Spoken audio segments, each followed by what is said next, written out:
A 15-year-old girl walked across the yard on a spring morning to have breakfast at her mother's cabin.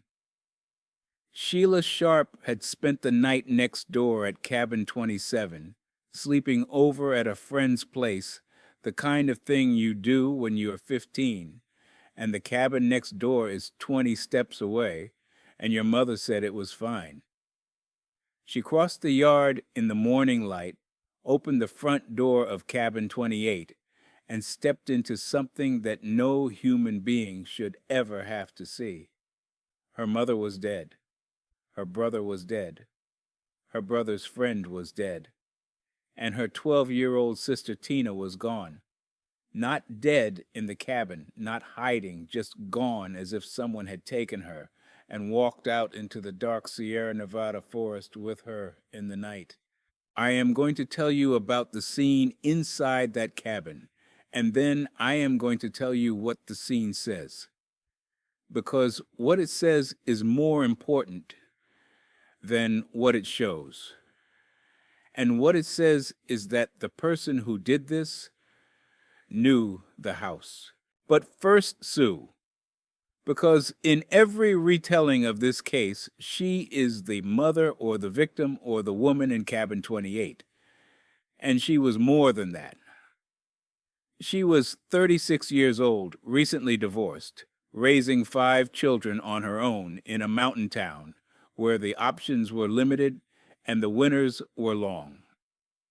She had moved to Keddie Resort, not because it was where she wanted to be, but because it was what she could afford, and she was making it work the way single mothers in hard places make things work stubbornly daily without anyone giving her credit for it. John was her eldest son, 15, old enough to be her ally in running the household. Dana Wingate, his friend who was staying the night, was 17, a kid sleeping on a floor, because that is what kids do. These were not abstractions. They were people at the exact intersection of ordinary life and impossible violence. And the violence found them in the one place that was supposed to be safe.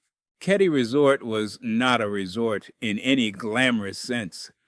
It was a cluster of small cabins in the mountains of Plumas County in northeastern California, cheap housing mostly occupied by families with limited options. Sue Sharp was 36, a single mother raising 5 children on what she could manage. Her oldest, Sheila, was 15. Her son, John, was 15. Her daughter, Tina, was 12. 2 younger boys, Greg and Rick, were small enough to share a room. On the night of April 11th, John had a friend staying over, Dana Wingate, 17, who was sleeping on the floor of the front room. Sheila was next door. The younger boys were in the back bedroom with the door closed. Sometime in the night, someone entered Cabin 28 and killed 3 people in the front room. Sue, John, and Dana were found bound, beaten, and stabbed. The violence was prolonged. A steak knife had been bent almost in half from the force of the blows, and a hammer was found nearby. But here is the detail I need you to hold Greg, and Rick, the younger boys, were asleep in the back bedroom the entire time. They were not harmed. They were not woken. The killer moved through the cabin past their door and left them untouched. That is not the behavior of someone in a frenzy. That is the behavior of someone who knew which room held his targets and which room held children he had no interest in. And Tina was taken, not killed in the cabin, removed from it alive or dead, and carried somewhere else. Her partial remains a skull fragment. 3 small bones were found 3 years later in a neighboring county miles from Keddie by a bottle collector walking through the woods. The rest of her has never been recovered. Whoever killed Sue John and Dana did not merely attack them. He stayed long enough to manage the scene to move a 12-year-old girl out of the cabin through the resort and into the night without waking the younger boys and without being seen by anyone in the surrounding cabins. I want to sit with what that requires, because the logistics themselves are evidence. You have to kill 3 people. You have to do it quietly enough, or in a part of the cabin distant enough from the back bedroom that 2 small boys do not wake. You have to either carry or lead a 12-year-old out of the cabin. You have to navigate a small resort community in the dark. And you have to do all of this with enough confidence in your knowledge of the space that you are not fumbling, not guessing, not discovering the layout as you go. You know where the knives are. You know where the hammer is. You know the doors and the windows and the distances. This is not a stranger's crime. This is a neighbor's crime. And I should be honest about the fact that I am leading you toward a conclusion, because being honest about that is part of the job. The circumstantial evidence points at people who lived at Keddie Resort, specifically at men who lived in nearby cabins and who had documented conflicts with the Sharp family. The strongest suspicion has fallen on Marty Smart, who lived next door with his wife and had a history of domestic violence, and on a man associated with Smart who was later linked to the scene through DNA recovered from a mattress. Both men are dead. Neither was ever charged. And the physical evidence that might have confirmed or excluded them, the murder weapons. The bindings, biological samples from the cabin was lost. Not destroyed in a fire or stolen by a suspect. Lost by the Plumas County Sheriff's Department over years of storage through a combination of poor handling, institutional turnover, and what can only be described as negligence. I will not tell you that the Sheriff's Department lost the evidence deliberately. In 1981, a small mountain county department was dealing with the worst crime in its history, and the standards for evidence preservation were not what they are today. But the result is the same regardless of the reason. When investigators reopened the case decades later with modern forensic tools, much of what they needed to test was simply no longer there. The clock did not just run out on this case. The evidence walked out of the room while nobody was watching, and here is the cruelty of it. The suspect who DNA evidence pointed to, identified in 2016, had died in 2012. 4 years too late.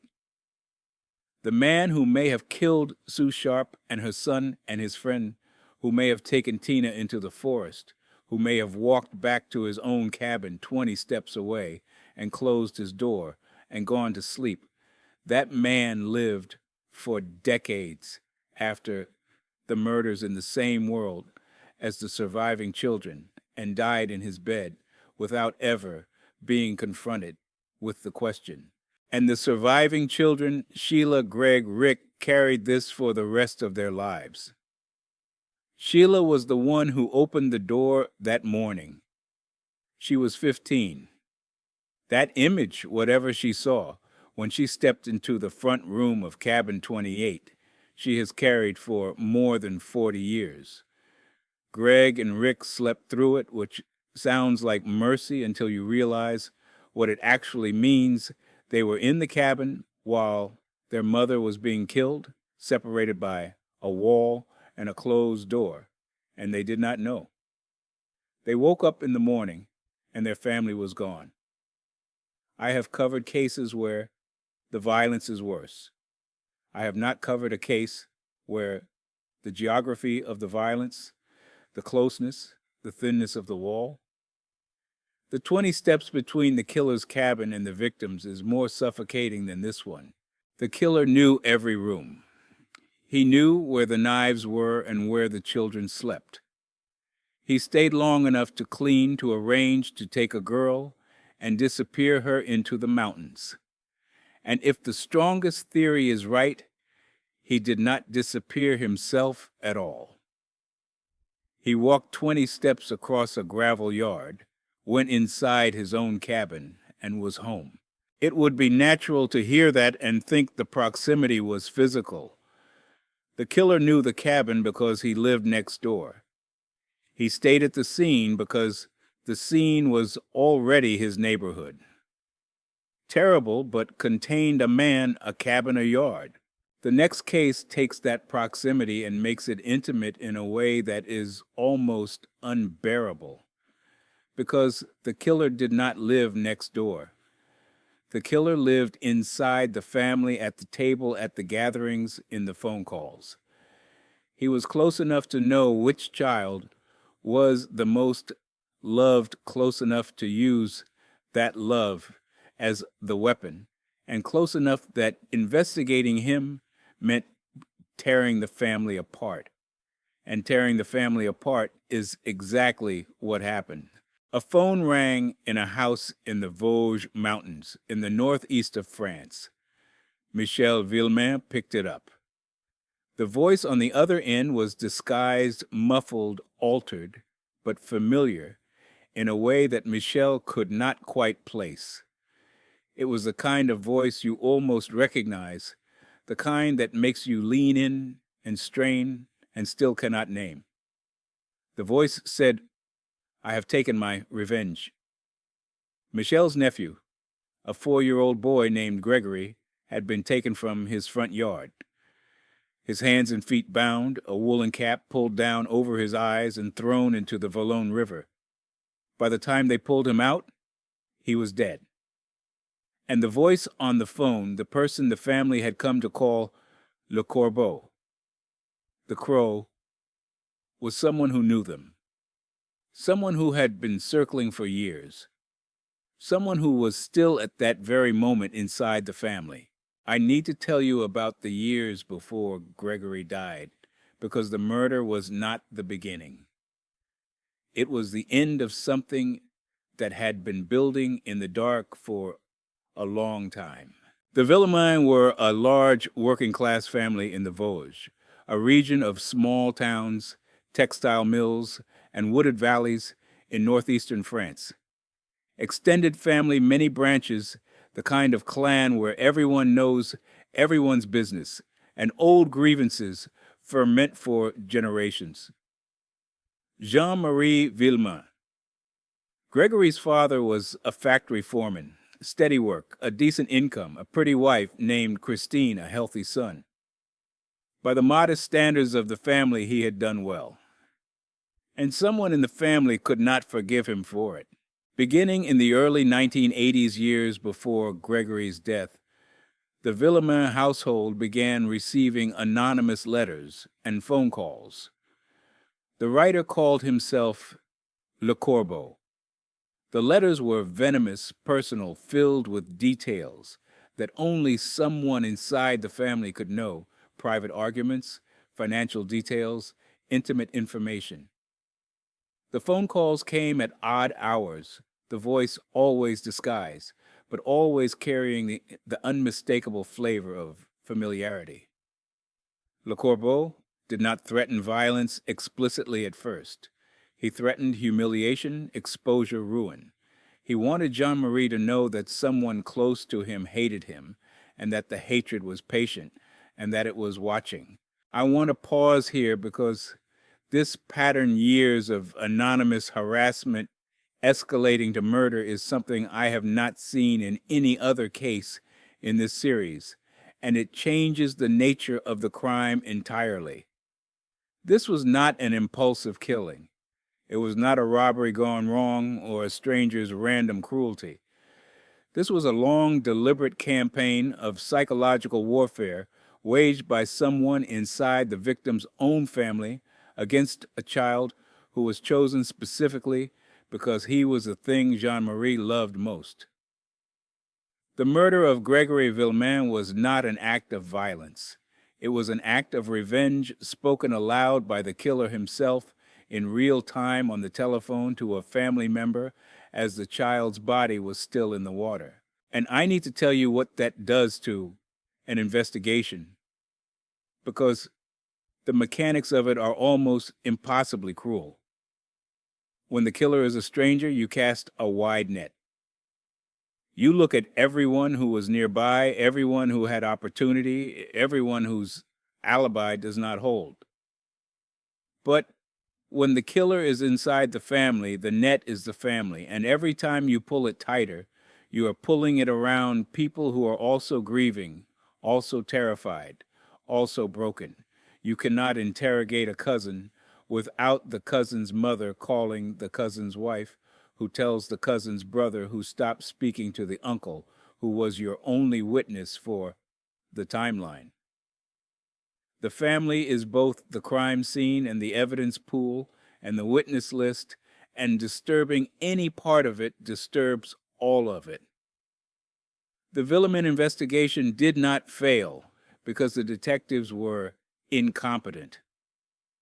It failed because the social structure it needed to navigate was the same structure the killer was using as camouflage. Gregory was 4 years old. Brown hair, round face, the kind of child whose photograph would be printed on every newspaper in France and would stay there for 40 years. He was playing in the front yard of his parents' house on the afternoon of October 16th. Christine was inside in the kitchen. When she came out, he was gone. Within hours, his body was pulled from the Vologne downstream, bound and drowned. His grandfather was the one who found him in the water. The investigation that followed did not solve the case. It destroyed the family. Bernard Laroche, Jean-Marie's cousin, was arrested largely on the testimony of a young girl in the family who said she had seen Laroche with Gregory. The testimony was later retracted. But before the courts could resolve the matter, Jean-Marie Villemain took a hunting rifle, drove to Laroche's house, and shot him dead in front of his wife and child. A father's grief turned into a father's vengeance, and the family's second murder was committed in broad daylight by a man who could not wait for justice to do what it was failing to do. Jean-Marie was convicted of murder and served 4 years in prison. And then, in what may be the cruelest twist in the entire case, Christine Gregory's mother, the woman whose child had been stolen from her yard, was charged with killing her own son. The theory was monstrous that she had murdered Gregory and staged a crime to frame the family she despised. The charge was eventually dismissed for lack of evidence, but Christine Villemain lived for years under the accusation that she had drowned her own 4-year-old. And the accusation came not from a stranger, but from the justice system of her own country. I will not tell you that Laroche was guilty. He was killed before a court could decide, and the testimony that put him in custody was withdrawn. I will not tell you Christine was innocent in a way that implies I know who was guilty, I do not. What I will tell you is this: the Gregory Villemain case is the purest demonstration I have ever seen of what happens when the killer is inside the family. The investigation could not pursue the truth without destroying every relationship in the network. Every interrogation fractured a bond. Every suspicion poisoned a dinner table. Every theory turned a relative into a suspect, and a suspect into an enemy.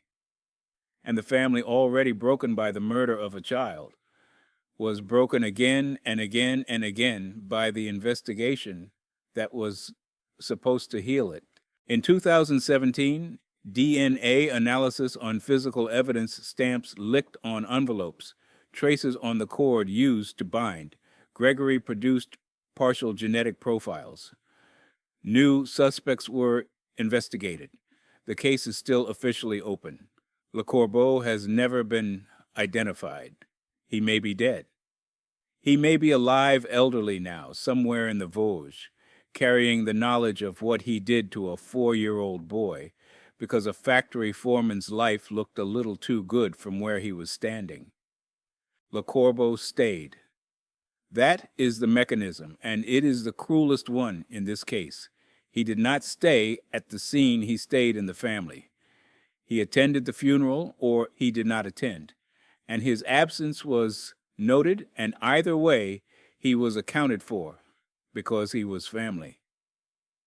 He sat at tables where Gregory's name was spoken with grief. He watched the investigation tear his relatives apart, one by one, Laroche dead, Jean-Marie imprisoned, Christine accused.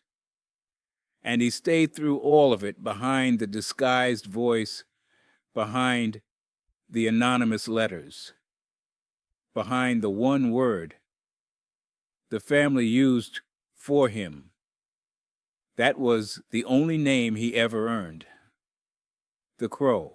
Johnson here, the last case goes back more than a century and moves south to New Orleans. If you're still here, you are exactly who this channel is for. Subscribe and bell. Now let me set this up. In Ketty, the killer stayed at the scene 20 steps from his own front door. In the Vosges, the killer stayed in the family at the table, on the phone, in the silences. Each time the radius of staying has grown wider, more intimate, more impossible to investigate without collateral damage. The last case opens that radius to an entire city. A killer who did not merely stay in the neighborhood, or the family he stayed in the city he was terrorizing, wrote letters to its newspapers, demanded that it play music for him, and then when he was done, dissolved into its streets and was never seen again. A letter arrived at the offices of the New Orleans newspapers on a March morning, written in a voice so theatrical it read like a monologue from a stage villain. The author called himself a demon, a fell spirit from the hottest hell. He announced that he had visited the city before with his axe, and that he intended to visit again. But he offered a reprieve. On the coming Tuesday night, every house in New Orleans that was playing jazz music would be spared. Any house that was silent would receive a visit. The letter was published. The city read it. And on Tuesday night, March 19th, New Orleans played jazz, every bar, every dance hall, every parlor, every porch. Bands played in the streets. A composer wrote a song called The Mysterious Axeman's Jazz. No one was attacked that night. And the man who wrote that letter, the man who made an entire city dance to avoid his axe, was somewhere in that city listening. I want you to hold that image because it is the key to this case. A killer who is not hiding, not fleeing, not cowering in a basement. A killer who is present, who writes to the newspapers, who issues demands, who has enough confidence in his own invisibility to set a public test and watch it unfold from inside the crowd. This is a man who stayed not at the scene, not in the family, but in the city itself, as part of the city indistinguishable from its citizens walking its streets the morning after he killed in them. The attacks had been going on for months before the letter. Beginning in the spring of 1918 and continuing through the fall of 1919, someone was breaking into the homes of Italian-American families in New Orleans, mostly grocers, mostly living behind or above their shops, and attacking them with bladed weapons. The method was consistent and distinctive. The killer would remove a panel from a door to gain entry, a technique that require tools and time and the kind of calm that does not belong to someone acting on impulse. Inside the house, he would find a weapon, an axe, a cleaver, a razor that already belonged to the victims, and he would use it. He brought nothing and left nothing except the bodies. Joseph and Catherine Maggio attacked in their bed above their grocery, Joseph's throat cut with his own razor. Louis Bessemer and Harriet Lowe attacked in their home. Lowe died months later from her injuries. Anna Schneider, 8 months pregnant, struck with an axe and left for dead. She survived. Joseph Romano, found by his nieces with an axe wound to his head, he died 2 days later. The Cordemelia family, Charles and Rosie, attacked their 2-year-old daughter Mary, killed. I am listing the names because someone should, and because the names show you something. The summary obscures. These were families, husbands and wives, a pregnant woman, a 2-year-old child, people sleeping in their own beds, in their own homes, in a city they thought was theirs. Two things about the pattern stand out to me, and I want to explain why. First, the killer used the victim's own weapons. He walked into houses empty-handed and found what he needed inside. That means he either knew what was in each house before he entered, knew where the axe was kept, knew the layout, or he was confident enough in his ability to search a dark house with sleeping people in it that he did not need to plan. Either way, this is familiarity. Not the familiarity of a family member, but the familiarity of someone who belongs to the neighborhood, who has been inside these homes before, in daylight, as a customer, a delivery man, a repairman, a neighbor. Second, the door panels. Removing a panel from a wooden door is not fast. It requires a chisel or a crowbar, steady hands, and the willingness to spend several minutes making noise in the dark outside someone's home. This is not a kick-in-the-door crime. This is patient work done by someone who is confident that the neighborhood will not notice that the neighborhood is his, and he knows it's different. After the Pepitone killing in October 1919, Mike Pepitone, a grocer, struck in his bed. While his wife and children slept in the next room, the attack stopped. No announcement. No farewell letter. No arrest. The axeman simply stopped killing, the way a faucet stops dripping when someone turns the handle. And the city slowly, cautiously exhaled. I want to say something about what it means for a killer to stop, because the stopping is evidence too, and no one talks about it enough. When a serial killer is caught, the stopping is explained. He is in custody. He is dead. The system removed him. When a serial killer chooses to stop the stopping, it tells you something about the person. He has enough self-control to walk away. He is not driven by compulsion so overwhelming that it cannot be overridden. He is making decisions about when to kill, when to write, when to demand jazz, and when to quit. That level of control is chilling because it means the violence was never involuntary. Every attack was chosen, and the choice to stop was just as deliberate as the choice to start. There is a suspect, a name that has circulated for a century. Joseph Momfrey, a man with a criminal record, was allegedly shot and killed in Los Angeles by the widow of Mike Pepitone, who reportedly recognized him as her husband's killer. The story has been repeated so often that it has the weight of fact, but I should be honest about what the careful sources say. The Momfrey story is difficult to verify. Some researchers have been unable to find records confirming a Joseph Momfrey was killed in Los Angeles in the right time frame. Others have found fragments that support it. I give it to you as the legend it has become, not as the answer the case deserves. The Axeman of New Orleans was never conclusively identified. And I want to close this case with something that I think matters more than the suspect's name because it is the thing that connects the Axeman to every other killer in this episode. The Axeman was not a ghost. He was not a demon from the hottest hell, whatever his letter said. He was a man who lived in New Orleans, who bought groceries and paid rent and walked streets and knew which Italian families kept axes in their kitchens.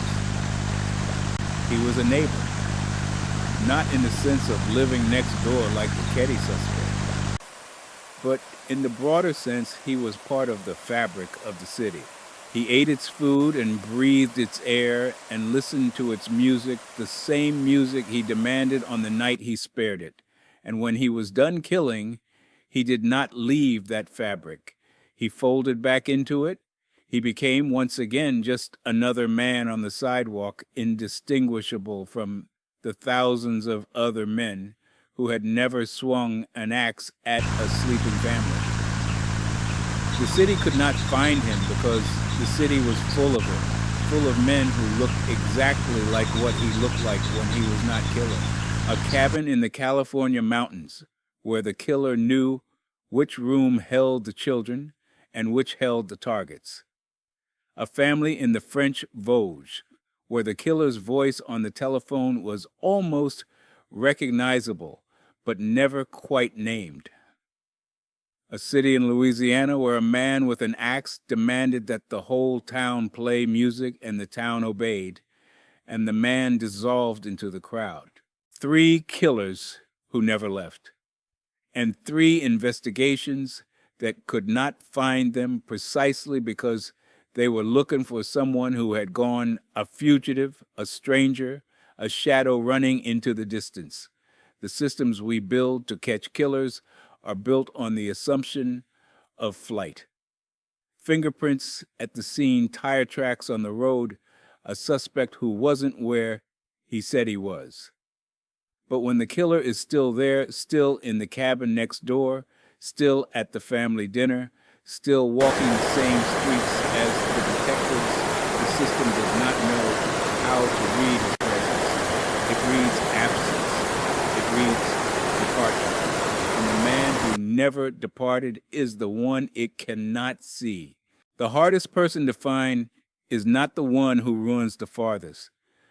It is the one who does not run at all, who stays so close that looking for him means looking through him, past him, around him, at everything except the person standing right there. Sheila Sharp opened her door and walked into the worst morning of her life.